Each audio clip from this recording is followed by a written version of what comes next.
Thank you. And Professor Day also mentioned great place to innovate. I don't know whether you heard that. That is something that was just a 30-second on that, something that was very endearing to me, and it connects to you too. I came back to India after 20 years or so, 5 years ago. I have been with McAfee or Intel Security, they call it. And they said, okay, what's my role? They said, go and do some innovation, right? Something. I said, okay, what do you want me to do? Because I had years of research and innovation. Well, figure out new products. I said, well, I don't know anything about security. What do you want me to do? They said, that's good. You know about consumers. Figure out. The thing is, fast forward, now we have established an innovation center in India, which is a global innovation center for all of McAfee's business. That is something that is endearing to me. Also, industry recognizes it. Gino has these annual awards, and they awarded the center with Great Place to Innovate.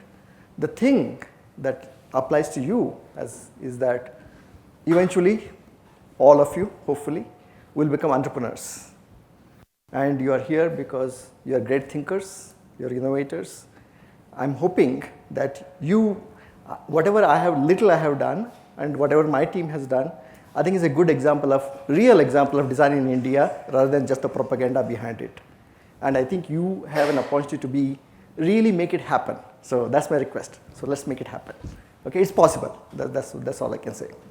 Okay, so thank you. So you can contact me on that email there. It's mandatory to have an exponential graph in any IoT talk. You guys agree? Yeah, you need to have one. And I should have used a log scale.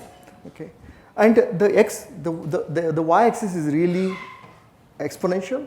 Okay, and it's in millions. It's mind-boggling. It's just mind-boggling, right? Irrespective of how you look at it, it's really mind-boggling.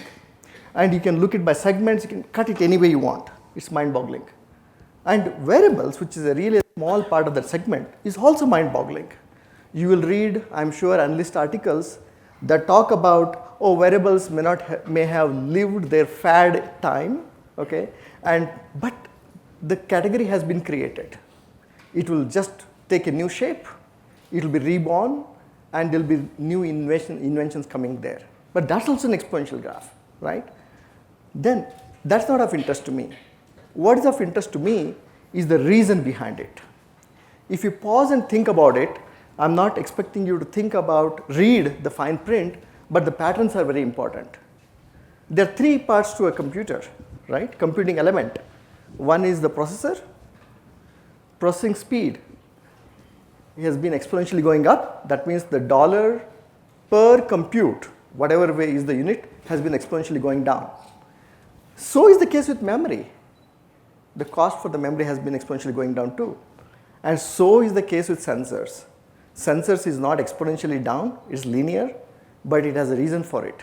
It just was not used as much with the advent of all the phones. Do you know how much a gyroscope cost, accelerometer cost, before iPhone came? Have you guys looked into the bill of material of any of these devices? It was humongous. The only place it was used was in military equipment. It was this big, right? There were many startups doing the small ones, right? It has come down to under 50 cents. Arvind would know the real rate, okay? Under 50 cents. I think probably it is 20 cents. And it is as accurate as the nuclear submarine. So the point I'm trying to say is that when computer memory senses become super cheap, it has to go somewhere. It has to go to new places. That is the thing that is driving the real IoT, right? So, moment you have compute everywhere, that means there will be data everywhere. It has to do something, it has to compute something, and that has some results. But it is not just hype, is my argument. Have you guys read this case study on this Rudin? They manage buildings in New York City. Okay. So they invested $1 million, I'll make the story very short, $1 million, they got all of that money back in 1 year. I don't think the industry has seen 1 year ROIs for a very long time. Okay. In fact, Intel just finished a new building If you have gone to Intel campus, you'll see it. There are 9,000 sensors in that building. If you go there, you don't have to turn on, turn off lights. And I don't even know what all types of sensors they have. That is real application, right? It's not hype anymore. We'll talk a little bit more about the application. So are investments. Investments are coming along. You guys would have studied this better than I have, but there are some concerns too. There are some barriers. And I'm going to talk about some of them because the nature of my job, I'm going to talk about one particular kind a little bit more than others. So I'll be a little bit partial to my job, okay? So stepping back, I think there are certain trends that we in the industry see already. Some of it may be very apparent to you, okay? And I'm going to separate it by consumer and enterprise/industrial. I'll mix the word enterprise and industrial, read it as industrial. Consumer, I think in our lifetime we'll use thousands of devices, even my lifetime, right? It won't be really far, Arvind will attest to you, that a modern home will definitely have 100 plus sensors, devices very quickly. It won't take too long. I guarantee you that. And devices will be sold by commodity rules. So my formula for this is a connected device in 3 years will be equal to a premium device today. And I saw it happening in just my last few years of experience. First time when a Philips bulb came, how much was it? Several $100s. Then I think it was GE or somebody else came with the bulbs, it was $15. Already started happening. And how much is a expensive CFL or LED bulb? It'll be like $5, $6. It will get there. That's the idea. And the nature of these devices, the way they are purchased will be through retail rules. What does it mean? That means a little bit about consumer economics, I'll talk about it. It relates to the technology implications of that, we'll talk about it. But people will be buying them like they buy commodities. You will buy bulbs because you are looking for a bulb for your new home or refurbishing your home, and you'll select a bulb because it is cheaper. It is on sale in Amazon, not because it is provided by one of the best electronics companies. Retail rules, right? Retail rules. Industrial, ubiquitization is here. Okay, there is a very famous researcher called Mark Weiser. He came up with the ubiquitous computing. I don't know if you read about him. Do read about him. I saw his lecture in the University of Toronto one day. I remember that guy almost every week. I wish that guy were alive today. He would have really loved it. Ubiquitization is really here. Hidden electronics is really here. And the kind of innovation you can come up with, you haven't seen anything yet. So the example I give to you is that when the accelerometer came along on the phone devices, people had some idea about what kind of applications you can build on them, right? Do you know which was one of the popular applications, first few popular applications? I'm sure there were several.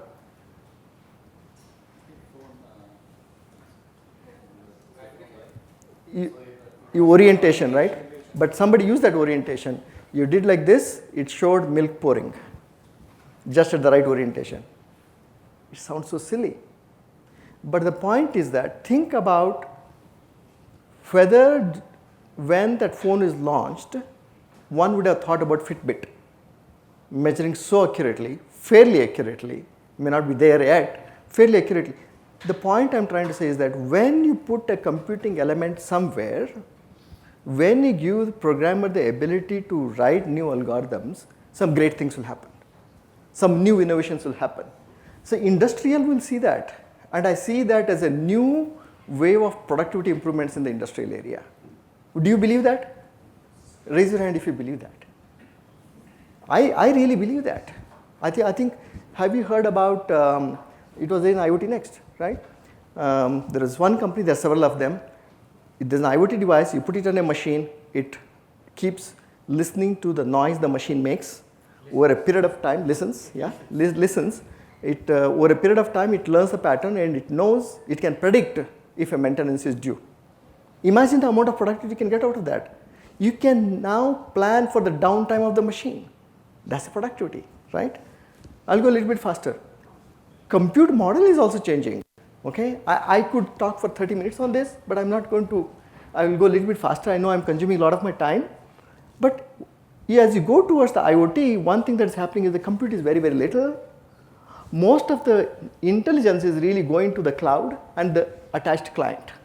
Okay, that is an implication to what we can do. And I talked a little bit about the retail rules.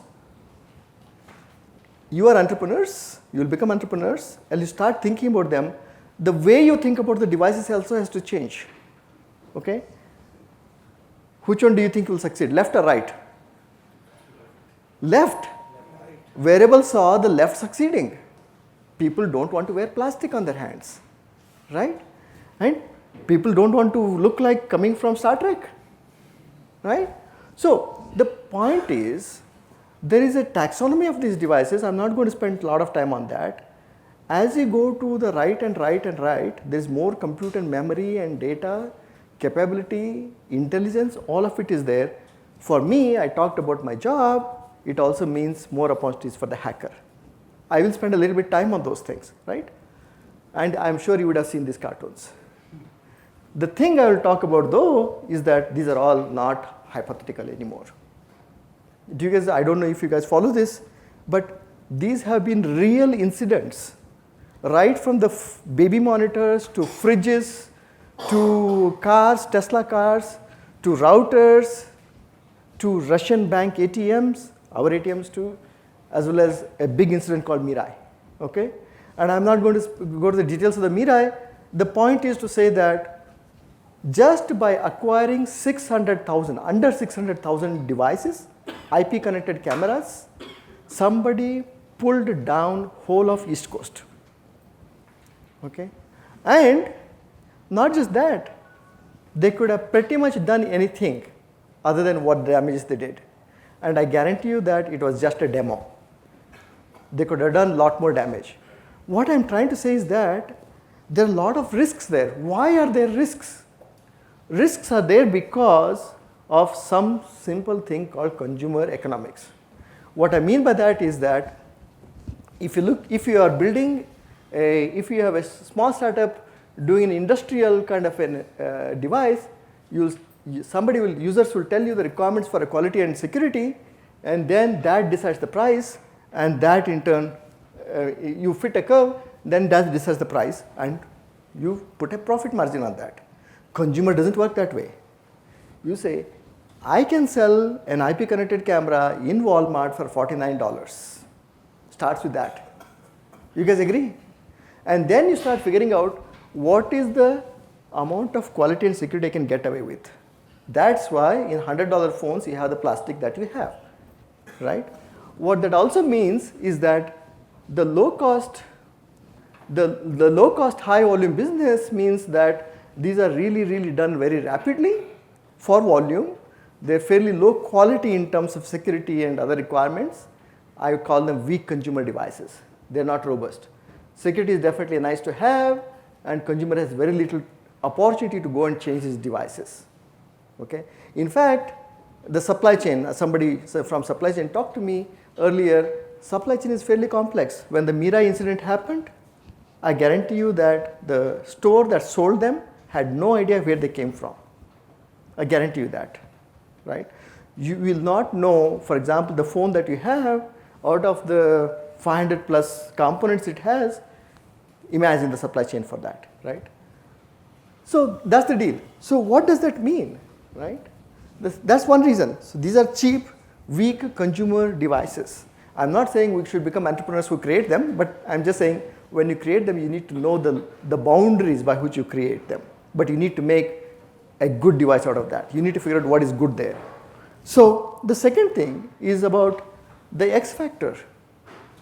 The number of devices going up at home or industrial assembly area, the number of connections these things make has been going up, and the types of connections. For example, these devices go and stream data, right? So these are the reasons why one has to really worry about the security. But you are entrepreneurs, or at least have an entrepreneurial interest, right?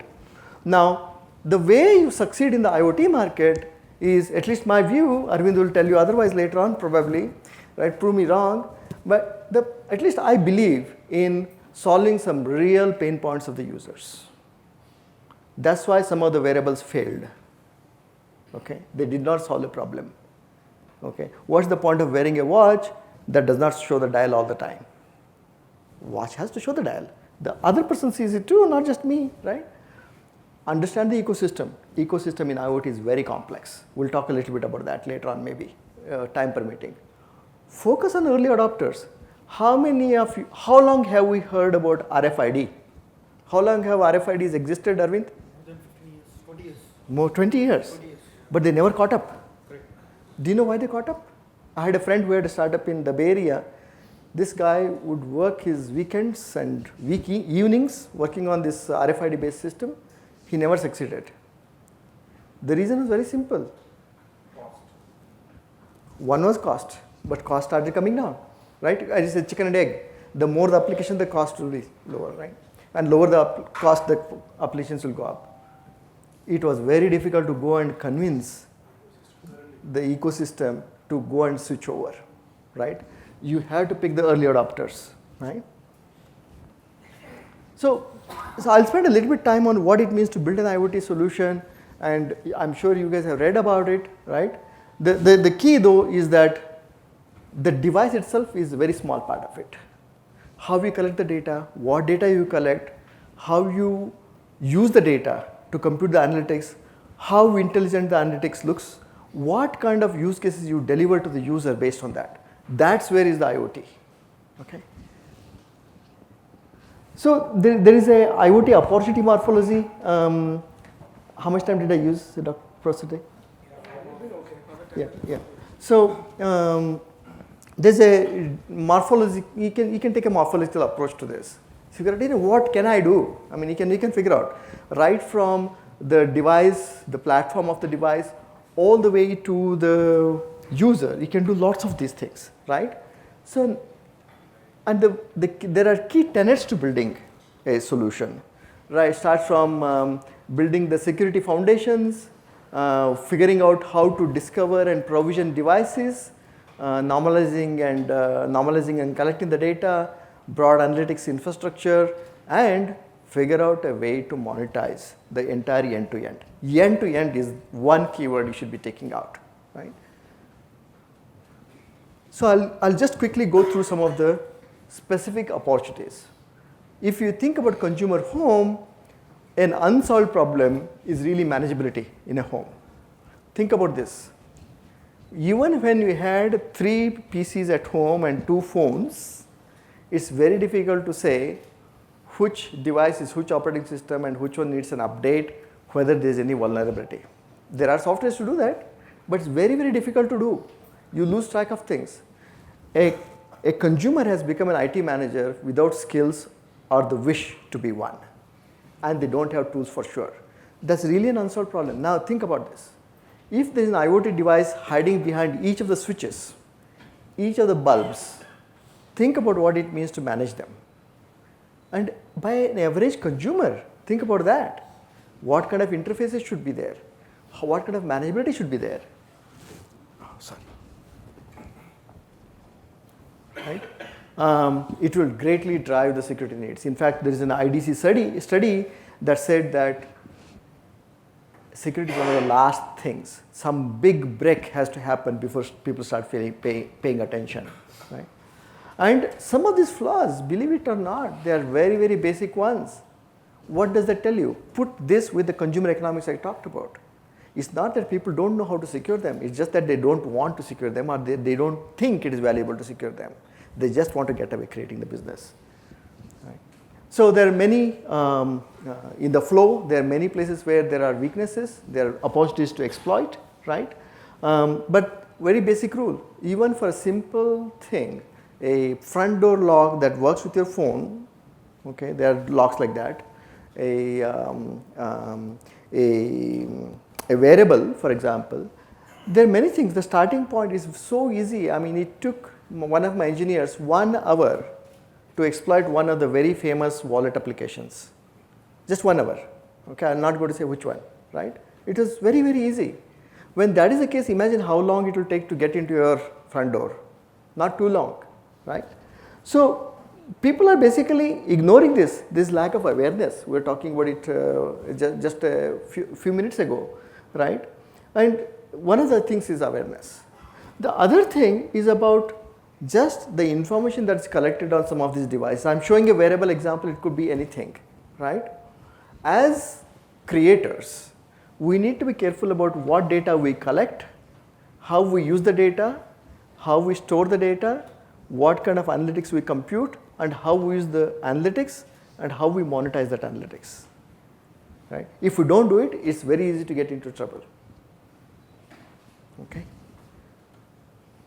So there are specific opportunities. Can you believe it? Something as simple as device discovery. What I mean is you have an IoT hub coming into your home that needs to discover which devices you have, what is the type of those devices, what are the capabilities they have, how to manage them. That is an unsolved problem. Another thing, agent. Think about, you need to have a piece of an agent. IoT devices are fixed devices. They won't let you install something on them. Most of them are fixed unless you work with the OEMs themselves.